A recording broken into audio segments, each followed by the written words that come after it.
All right. Emma Bates, welcome. Thanks so much for having me.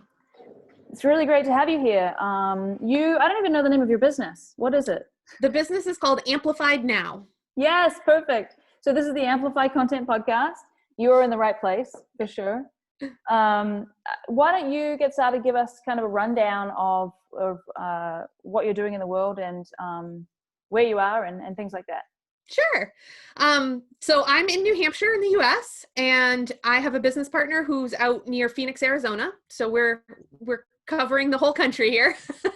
And we started our business actually pretty recently in August. We had worked together for the last 3 years. I was basically her back office, and she was doing a marketing agency, a little more general than what we're doing now. And she was not my only client. I had other clients doing virtual assistant work and marketing work and all sorts of stuff. And we finally were like, we work so well together. We really got to make this a partnership. And it's been awesome. It's been like such a good change in so many ways. So so we started in August, and we do video repurposing as our main offer. And so we help clients to film videos and then take those videos to transcribe them and turn them into blog posts and social media posts. And then we do a few other things. We help like people do webinars, and then we do some other kind of, I guess you might say, general marketing, emails, or if they need a sales page. But a lot of what we do is the video repurposing. So you do other stuff too. I don't know that. That's cool. Yeah. Well, I had done a lot of copywriting in the past, and so we kind of have brought a few things from the past into what we're doing now. Yeah. Interesting. And what's your background and her background for all of this? So my degree is in hand bookbinding. Yes, that's amazing. Yeah. What? Yeah, exactly. So I mean, basically I stumbled into this. I went to school for hand bookbinding. I had kids and ended up starting a small granola company. This gets better and better. I love this journey that we're on. Yeah. So I had a granola company. It was doing really well. I was expanding, and I also had 2 small children, and it was like, I can't be out, baking granola until 2 a.m. and then try to be mom as well. So I ended up selling that company. And that's where I went and moved to the online space. I had learned so much about, small business marketing and how to build a website and all of that just for myself. And so it turned into skills I could use for other people. So I started as a basic virtual assistant. I kind of got sucked into marketing, and they learned copywriting. And so I did a whole bunch of different stuff for a whole bunch of different people. And then, that's kind of how Kathleen and I we got matched up and worked together. And so that's how we got here. And Kathleen's been in marketing for a long time. She's worked in content marketing, and she worked with a really popular financial services podcast, and then she started her own marketing agency, and the rest is history. I love that. The rest is history. Yeah.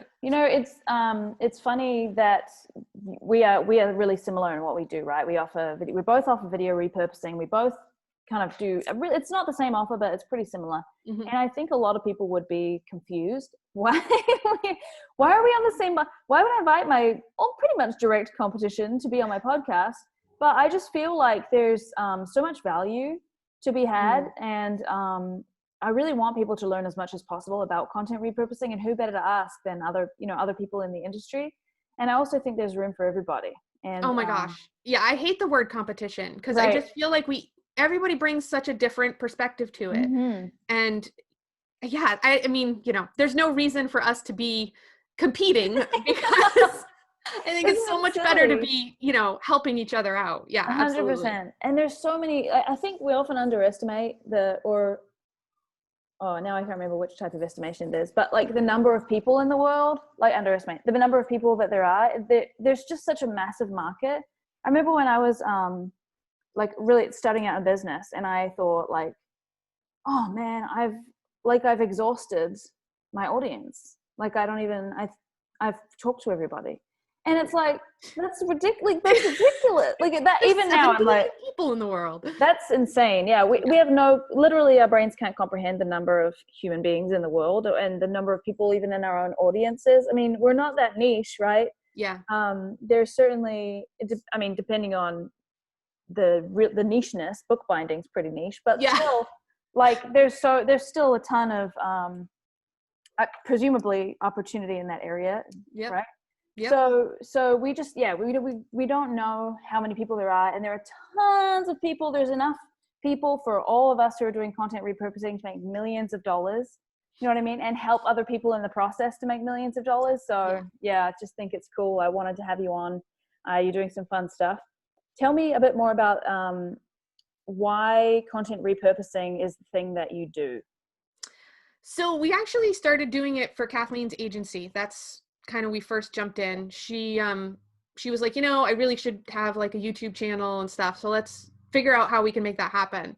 And it took us about 3 months to get a process down, to really figure out, okay, what is needed, what sizes of videos, what sizes of graphics, and, what's the best way to get it transcribed and all of that. And it's not exactly reinventing the wheel. There's a lot of people out there who have a process and stuff, but it definitely was, what works for us, where do we want to be? And so we got this all figured out, and like the number of people who said to her, oh my gosh, I really wish I had that process. I wish I could get that figured out. It really hit us that, this is something that people need, something that people want. And, content seems to be so hard for so many people. Mm-hmm. It feels like one more thing to check off the list. And yet, if you're helping clients and stuff, your personal content never really reaches the top of the list. So it really felt like a way we could really help people to make sure that they were putting out content and connecting with new audiences and bringing in the leads, and yet make it really easy for them, because all they had to do was talk on video for, 5 to 10 minutes. And then the rest of it could happen in the background. Mm-hmm. So the 5 to 10 minutes thing, is that a video? Do you take their existing videos? They create videos specifically for you to? They create videos specifically for us. Okay. Kathleen is our big picture person. So we start with a big content strategy session where we figure out, topics and categories and, what we should be getting them to talk about. And then she and the client will get on a Zoom call, and they'll record the videos together. Kathleen, will mute herself, but she's there for prompting and to make sure people have their call to action at the end, and, they hit their 3 points and everything. So we don't script, but she's there to say, hey, you forgot to mention this. Why don't you, talk about this? And then we can edit it together and everything. We found it was easier that way than to do straight from other content.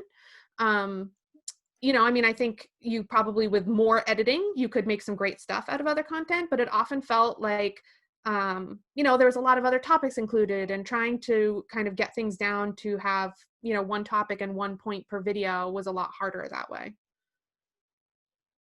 Okay, that's interesting. Yeah, that's not. I only take people's content, but I can see, and I know of other people who have, they specifically record a video that they can then use. It is certainly easier and faster to do it that way.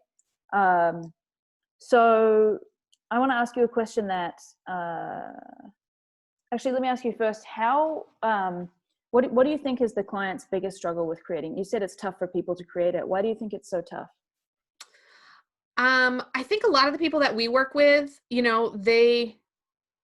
they're experts in what they do. And so having the mindset to go back to the point where they don't know what they know and start talking about things in a way that will connect with people who are learning, looking to learn more. I think that that's a struggle for them. And then, a lot of them are not necessarily writers. They feel that they don't express themselves in writing like they would like to. And so talking for them is usually easier. And I think having that ability to just talk and get the thoughts in their head out without having to figure out then how to turn that into something they can share makes it a lot easier for them. It's smart. It's a smart model. A 5-minute video. 5 to 10 minutes. Most of them end up being like 6 to 8. That really seems to be the sweet spot for, one topic. So, and that's one topic, and then you will pull out multiple clips out of that, or you just use that, resize it, and create blog posts? We do some mild editing, remove or if they pause and restart. We add an intro and outro, and then that gets transcribed, for subtitles. And then we have a YouTube version, so it's the full length. Then we have a IGT version that's, narrow and tall and full length. We do a square version that's a minute. So we take what was said and make, a snippet basically. That's a minute long. And then if they want to do TikTok, we'll do a minute long tall version for TikTok. That's cool. Yeah. TikTok. Do you get a lot of people taking you up on that? I've been surprised. Mm-hmm. I have so little experience personally with TikTok. I was like, oh, nobody's going to do this. And the number of people who have, I'm like, okay. Oh yeah, that's awesome. I'm trying to get started to get into TikTok now with my stuff for sure. We don't edit. We don't do a lot of editing in terms of the and the stuff like that. Yeah. So we just pull out the clips. But yeah, I feel like there's certainly some content on TikTok or some content that's really good for TikTok. And I would say like probably the clips that we make are not ideal for it. Yeah. They're like not meant for it. They're totally, it probably would seem out of context. But if you're creating it specifically for TikTok, that's really cool. Are you on TikTok? We have an account, but I'm not on it. That's fair. I'm very into it lately. I definitely want to get more stuff on there. Yeah. So how much content does all of this stuff create? Let's say you do a 5-minute video or 8-minute video, whatever. Mm-hmm. How much is pulled from that, and how often do you do this for people? Is it once a week, once a month? So we basically say we have packages that are, like 12 videos. And so you could do 12 videos a month if you wanted. You could do 12 videos in a quarter. You could do 12 videos in a year. We help you with whatever sort of schedule you want. And so each video turns into, 4 videos. So you've got the YouTube, the IGTV, the Instagram, and the TikTok if you want it. And then we do the graphics for it. And then we turn the transcript into a blog post. So we make it, so it's readable. It's not just a transcript. We edit and move things around, make bullet points if we need to, that type of thing. And then we make 3 graphics for Instagram with quotes from the blog post. And then we turn the blog post into 6 months of social media content. So, pulling out snippets, we do hashtag research and come up with hashtags. And then we have ability to schedule. Some things get posted once, like obviously the video gets posted once on YouTube. We'll share that video, the full video, on LinkedIn once. And then, other things can be posted multiple times. And so we'll get it scheduled out. So I just need to clarify something. So 1 video equals 1 blog, and then 1 blog equals 6 months of content. Mm-hmm. So if you do 12 videos, you buy a 12 video thing, then why would you use them all? If 1 video is 6 months, then is that you're going to be with them? They're going to be with you for years? Well, I mean, they overlap. If you do 4 videos in a month, you're still doing basically 6 months of content, because it's not like you're going to post the same link to a blog. Oh, okay. And and so what does 6 months of content mean? Weekly posts or daily? For Twitter, it's like a daily post the first week, and then it kind of trickles down. For Facebook, it's basically like a post a week for the first month, and then it's like every other week. So it's more concentrated in the beginning. The first couple of weeks it posts much more often, and then it sort of trickles down. But it means that you're, as you go, as you build up these videos, each one you add fills up your content calendar more. And so you're going out further and further the more you do. Awesome. Okay. That makes a ton of sense. So, people's people are doing wrong when it comes to social media. Let's talk about that for a minute, because why would they need us to help them with content repurposing, and like what results would it get them? This is like 3 questions in one. So let's talk about first what they're doing wrong. You kind of touched on that a little bit earlier. Yeah. I mean, I think a lot of people, they don't position themselves on social media as experts. They're sharing other people's things. They're sharing things they're interested in, but not necessarily taking the time to share their expertise. We'll tell our clients, social media. Oh, am I unstable here? No, I can still hear you. Okay. Social media, you don't necessarily have to be like pushing people back to the original video or pushing people to the blog post. Yes, it's great to have a link for if they want more information, but you want people to be noticing you for, what you're really good at. So having social media posts that position you as somebody who's an expert, as somebody who has an opinion, has a point of view, so that people start to remember your name and they start knowing that when they're reading your stuff, it's not just recycled content, it's something that you've actually said. I mean, how often do you just skim through Twitter and you skip half the stuff because you're like, yeah, everybody's sharing the same thing. Mm-hmm. So being different, being yourself, I think that's the best way you can appear on social media.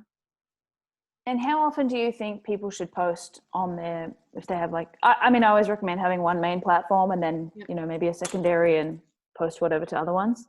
But how often do you think people should be posting? Oh my gosh. This is like this is the question I always get. I'm excited to hear you. Yeah. I mean, it totally depends on platform, and I think it totally depends on the type of content, you produce. I don't think you should be posting, 3 videos a day on Facebook. But, a video and 2 quotes is probably a pretty good place to start. I think currently we're posting like 12 times a day on Twitter and 3 times a day on Instagram and 3 times a day on Facebook. But, it does become sort of a trial and error. What works for your audience? Does your audience want more? Does your audience want less? What are you talking about? Is it going to be totally overwhelming? I mean, if you're talking about mental health and you want to connect with people who are struggling, posting 12 times a day might be a little overwhelming, but posting one really good post that makes them think might be the perfect amount. So, I don't think there's one answer to that question. Mm-hmm. I agree. So let's talk about results. So a lot of times when I say to people, oh, I post, 4 times a day or whatever on a few platforms, they're like, oh, what? That's insane. Like, I don't even, posting every day is too much. It's like, okay, no, that's crazy, because people, of course it's too much if you're just posting some crappy promo post, right? 1 time a day is too much if you're doing that. But if you're posting really good stuff that people resonate with, you can post as many times as you want. And they'll just keep up with it and love it because, you're posting good stuff that they actually like. Right. And if when you're posting, how do you get, what's the result that people want to get? Leads, right? Yep. Sales, leads, engagement. No one wants engagement. They want leads. So how has that been working for you in terms of the clients that you've had? Have you experienced a growth in those results, or what type of, versus what they're looking for, what type of results have you got? Yeah. So, I mean, we're still pretty new, but definitely the leads have increased for our clients. We have been, I would say, kind of depending on what they're trying to do, we have been helping them get just more people on their email list, more eyes on their products, more leads, discovery calls booked. I mean, personally, our business, we are seeing traffic that, is coming from our posts. We are seeing people come to our site. We are seeing people sign up for our email list. I think if you do it right and you are saying things that people can relate with and that people are like, oh, this is actual content, they want to know more, they'll click on that link, they'll watch the video, they'll check out the full blog post or whatever. And then once they've clicked through and they see your real people, I mean, I think that's sort of where the magic happens, is then they're like, well, I want to know more. I want to be connected with this person. I want to see what they offer. And I mean, be yourself, I think, is like the thing I want to tell everybody online. Cause I hate seeing the people who are trying to copy other people because they think it's the only way to make money, and I think being yourself is the only way to actually grow a business, because, copying and trying to do what other people are doing is only going to get you so far. Yeah, I absolutely agree. And it goes to show, right? We do different things in the exact same industry, and we're both, having success in it. And there's thousands of other people doing what we do too. And everybody's having success in our own way because we're showing up as ourselves. And we're not going to hang out from this call and go, oh my God, I need to do what that person's doing. You know what I mean? Like, right. Just stay in your lane, be yourself, do your thing. I always say that, nobody can buy from you if they haven't heard of you. Mm-hmm. And it's not just having heard of you. I mean, I had this conversation with somebody on a podcast yesterday. Like, it's not just if they haven't heard of you. It's like if they're not hearing from you regularly. Like, right. you might need a realtor and then go out and find one and forget that your sister-in-law is a realtor because she hasn't talked to you about it in a long time.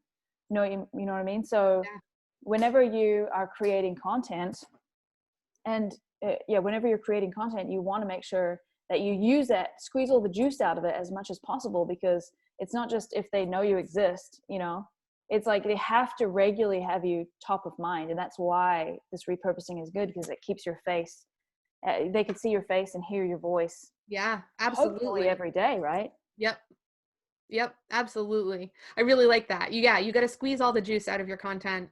And I think people are afraid to reuse things and put things on other platforms. And it's like, not everybody's on Facebook, not everybody's on Instagram.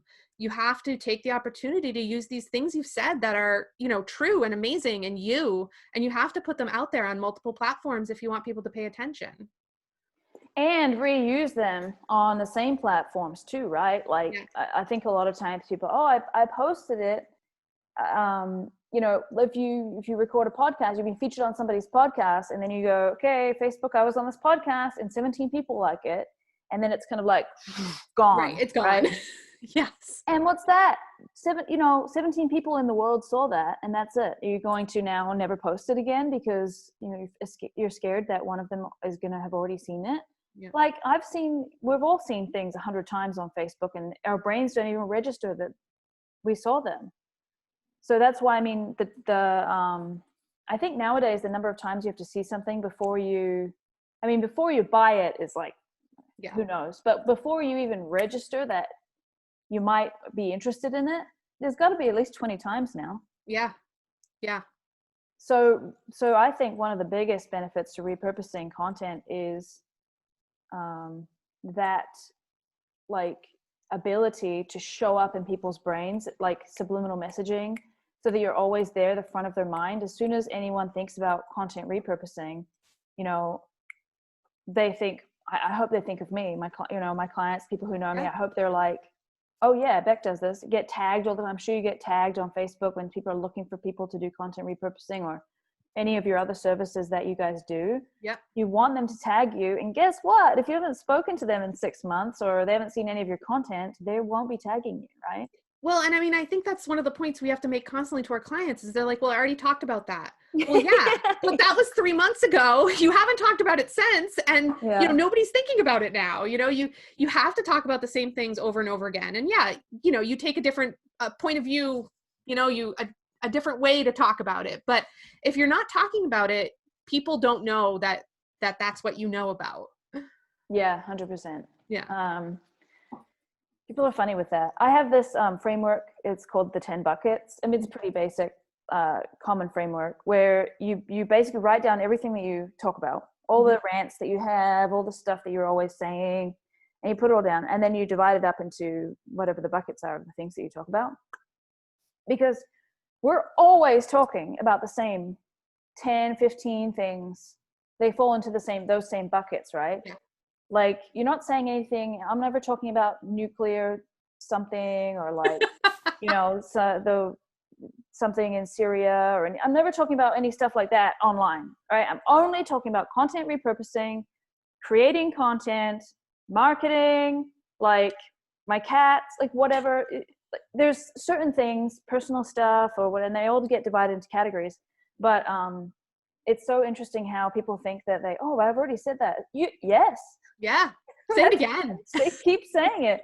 Like, I think people often get quite frustrated or maybe like confused at trying to say their thing. They maybe even tired of saying their thing over and over again. And I think actually this is one of the ways that we really help people is when is their confusion or frustration at trying just to say the same bloody thing over and over again and in the same way, because that's when you get annoyed, is when you're saying it in the same way. And that's when other people get annoyed too. And so what you and I do for people is create an ability to say it in a different way. That's because I don't know about you, but every time I have a new product or I have something new to say, or I have a new offer, a new solution, I'm excited about it, right? I'm really pumped. I'm like, this is great. I sell a whole bunch of them. And then I'm kind of like, yeah, okay, I'm done. yeah, like, do I have to keep doing this? Because it's the same, like it's become boring, right? I need some variety. And I feel like people get so annoyed when they have to keep saying things, but I've got 42 different content types. If you're saying one thing, which is like all videos, or your content needs to be repurposed, right? If that's our main thing, there's 42 different formats that you could say that in. You could tell somebody it using a testimonial. You could tell somebody it with a short story. You could use an engagement question. You could do, long stories, short stories, everything, all these different ones. I can't even remember any of them. But, and then you've got like, could you tell them in a live video? Could you, like, these are more frameworks, or I guess, platforms. You tell them in a live video, you could tell them in a tweet, you could tell them in something. There's about 30 of those along this content matrix that I have. So people are struggling to say the same thing, and you've seen it and I've seen it and anyone listening to this has seen it, where it's like constantly promoting themselves in the same boring way and getting frustrated because no one's buying. But what we help people to do is to change the way that they're saying the thing, but keep saying the thing, because that's the message. Right. Do you think that's why people would get like shiny object syndrome? Because they just get bored of saying the same thing in the same way? Yeah. Yeah. Well, I think, and two, people get so wrapped up in what works for other people that they're not focusing on what's working for them. And so it's that constant, like, well, so-and-so is doing this. Oh my God, I'm not doing that yet. I've got to get in and do that. Well, why? The thing you're doing is working. Do you have enough clients? Okay, then keep doing what you're doing, Oh yeah. I think that's like a form of, that particular thing is, I think, a form of self-sabotage. Yeah. Where it's like, oh God, things are going well. I'm nervous of, I've got to mess things up and like mix it up and just go back to something crazy. So then I used to do that all the time. Start a new business, and then I'm back at here and I'm, oh crap, sabotage it, start again. Yep. Oh yeah. Been there, done that. Yeah. That's amazing. Well, it sounds like you did really well with your granola business. That's cool. Yeah. And sometimes I look back and like, did I sell it for the right reasons? And I think I did. I had 2 small kids at that point, and I ended up having a third afterwards. I don't think it was sustainable for the life I had. But yeah, it is funny kind of to look back and see sort of what the journey has been, and did I make the right decision there? And should I have done something different there? So yeah. And I think there's a ton of reasons for why people change their businesses. There's always lots of different things. I certainly think that for me in my life, most of them have been self-sabotage. And I can admit that, because it's very obvious, like you say, in hindsight, it's like, oh, yeah, I can see how I screwed that up 700 times. Great. Yeah. But apart from the self-sabotage, I think that people do get, I guess, comparisonitis. And it's a form of self-sabotage, I guess, but certainly looking at other people's businesses and going, oh crap, that seems to be doing really well. And then changing what you're doing when what you're doing is fine. Right. one thing I've learned and been thinking about recently is the compounding of the small things that you do every day. And especially like what you said earlier about, putting out content, the content compounds on itself. Yeah. Right. The more you're putting out stuff, the more people are tagging you, the more, I mean, I've been experiencing that. And I started this business in the early this year, January, February, right before, during the pandemic. Yeah. Right. In the before times. Yeah. And you've started this fairly recently. Is it just the content repurposing that's been recent, or the business itself? So the Amplified Now is Kathleen and I joined together as partners in August. So that was the recent part. We were doing the process for her business before we started doing it for, I had a blog, and then we just decided we needed to do this together and offer it, as our service. I love it. And what's your favorite thing about what you're doing right now? This has been really fun. I think it's the first time I've felt like all the parts that I get to do are really fun. There's not that sit down the computer like, oh God, I got to get this over with because this is the part I don't want to do. Mm-hmm. I love to see what the clients say, watching their videos and seeing what they're putting out. And then just, seeing the results for them. It's just been really fun and really validating to sort of see what we can do for people. Yeah, definitely. I can understand that for sure. Well, I think, it's exciting that you're doing this. I think it's really, certainly there's more and more demand for people to either create content, or, I mean, you help them to create it, which is really cool, or to repurpose what they already have. And certainly like moving into new platforms like TikTok and things like that, there's just so much opportunity for growth, and it sounds like you're enjoying what you're doing. So I really commend you for jumping in and you're not very old of a business, but it sounds like you're having fun. That's cool. I am having fun. Yeah. Awesome. Yeah. Was there any, for anyone who is looking to repurpose their content or thinking how to do it, like, what would be a tip that you would leave them that you would say, okay, here's my biggest piece of advice? I would say probably the two biggest things we make sure our clients do is keep your videos to one topic so that, you have a point.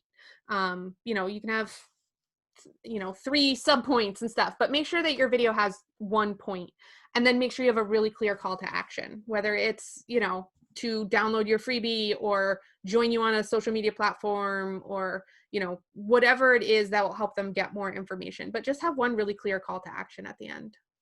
Love it. Good advice. And where can people find out more about you?